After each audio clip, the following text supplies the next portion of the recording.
this is Mary Humphrey Coaching. Today we're talking about self-absorbed people. Now, the first thing that I'd like to reiterate is that self-absorbed people aren't necessarily narcissists. Narcissists may have every single one of these tactics that we're going to cover, but there's one main difference, and we'll get into that at the end of our video here. But number one, a self-absorbed person believes that you owe them something. And, you know, it could be just a self-righteous behavior, but they actually believe inside that they hold the belief that you owe them something in life.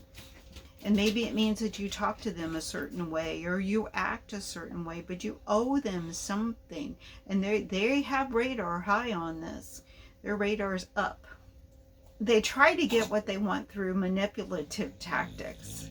And these are a little more subtle than a narcissist. A narcissist, you know, tries to gain control of you mentally through gaslighting. You're crazy, you've lost your mind, that didn't happen, you dreamed that up, you fabricated that, you are oversensitive. No, this isn't those same tactics. They're similar.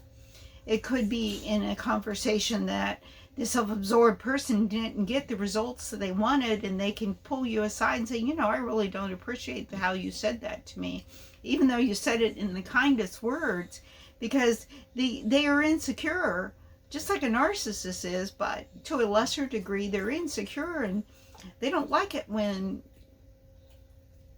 your ideas aren't totally accepted by them. Your beliefs are different, and they don't understand that.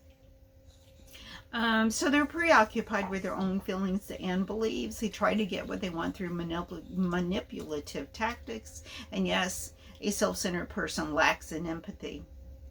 They have some, but they lack in it. So again, it comes across in the way that they communicate, and the way that they listen, and the way that they think.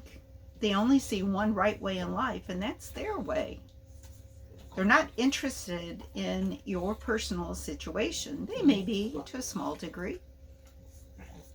And it may be that they're interested in your personal situation only if it's a certain situation. But if they're self-centered, they often don't put that first. They may have the empathy, but they don't put it first. It may be second in line because they've got something they want to say and get across, and they want you to believe in them, and so that's forefront in their mind. They're opinionated. They can be very boisterous. They can be quiet, but they're opinionated, and most of the time it's a boisterous situation, and they will tell you their opinions. And I think it's good for us all to have a support system where we can get our opinions out. But there's some times when we know we need to just put the brakes on, and we just need to behave ourselves, as silly as that sounds. Put our brakes on. There's a time and a place for opinions. But a person that's self-absorbed, their opinions tend to flow out. They don't have the brake system that you and I may have. And again, we talked about being insecure, and they use you to fill in the gap. So if they don't feel secure in how things are coming across or how you're reacting, the blame may be placed on you. That maybe you're not being understanding with them, or you're talking with them in a way that they don't appreciate, or you're not listening to them. You know, they have ways of instead of saying, well, I'm secure in this person that I'm talking to, that their belief is different from mine. I'm secure in that. We're all people. You know, we all have our own opinion and belief system, and I'm secure in my own. And we also weigh out, am I correct or are they correct? In a healthy thinking, we don't just write off the other person's opinion. We put some thought into it. And our core beliefs, our core values are part of that. What are our core values in life? Is it family? Is it friends? Is it honesty? Whatever. But that controls how we behave in life. And a self-absorbed person doesn't really stick to that so much. They have strong opinions and they regularly voice them. Again, it comes out kind of loud, they're opinionated. They can voice an opinion at an inappropriate time. They may get off topic even with their opinions. And the more that they voice their opinions, the more riled up they may get. Now, this is an extreme self-absorbed person, but it happens.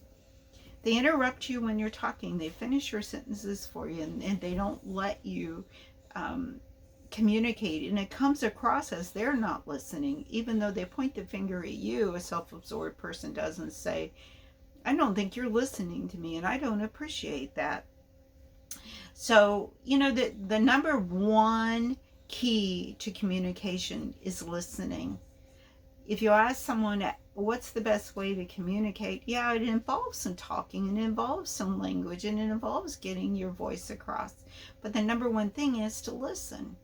And self-centered people typically are not good listeners, and they will cut you off in mid-sentence. When you aren't a good listener, you lack in empathy because you're not really hearing what the other person is saying. You're thinking about your own thoughts, your own beliefs, and in a base of insecurity, you don't even really know how to get that out there, except for the ways that you've always communicated. They set a lot of rules and they judge you accordingly. And again, I will go back to the situation where, in my experience, where someone will say, well, I don't really feel like you've treated me well because you didn't listen to what I have to say, and it came across rude. And you can be just as nice and just as diligent as you can be, diplomatic, I should say, and as you can be, and word your responses and word your communication so carefully. But if you don't follow the other person's set of rules in their eyes, their beliefs, and how you should be talking or how you should be carrying yourself, whatever, they'll judge you accordingly. And they are pretty boisterous. They will openly tell you why they don't appreciate you in your behavior or in your communication. And they assume that you're always available. And experience with this is someone that pops into your office, and you may be having a really rough morning trying to get a project completed that has a due date 20 minutes away, and they come in, kind of a moment with you. Well, sometimes you can't have a moment with people, but they assume that you're always supposed to be available for them. And a self-centered person will you can tell them sometimes that, well, hey, I don't really have a moment right now, but can we meet at 2 o'clock? And they will say, sure, but then they cannot hold themselves to that. They'll start telling you the issue right then and right there. And instead of putting their brakes on and saying, hey, she said she'll meet me at 2, this is good, I can do some more processing or get on with something else until 2 o'clock. So it's really, really important with these self-absorbed people to set your boundaries. Tell this person, I have a calendar, put a time on there or where you want to meet, if you have a shared calendar, or send me a text message or email me. Or if they interrupt, say, really, really, you got to stop. Just be open and honest with them. Say, you got to stop. I have things to do right now, and I will listen to you later. But the boundaries, you have to let this person know that you hear them, but you can't be there for them 24/7. And you have to set up a mental boundary system that this person doesn't shake you. That regardless of what this self-absorbed person does, you're still you. And you're calm. regardless of what they do, because they can really irritate you.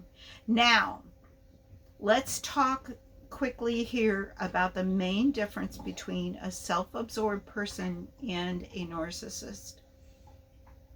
I use that term narcissist rather loosely in this video, but a person that has been diagnosed with narcissistic personality disorder, NPD, by a professional, they're definitely a narcissist. But then there's narcissists that all of the traits that we covered here, they have most of these traits. You know, if you were doing check boxes, and 85% of the boxes would be checked.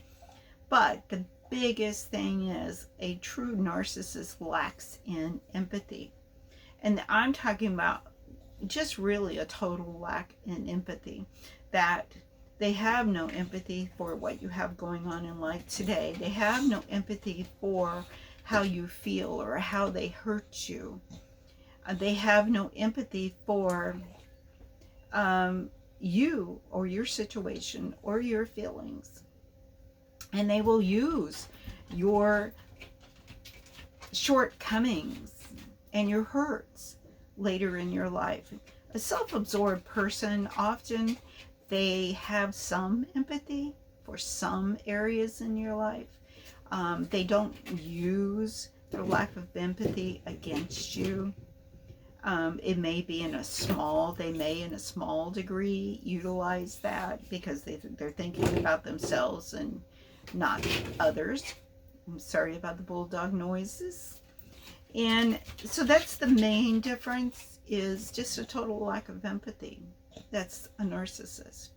And again, we all have these traits now and then, but these are key for narcissism traits. And thank you so much for being here today. I hope that you found this video to be helpful.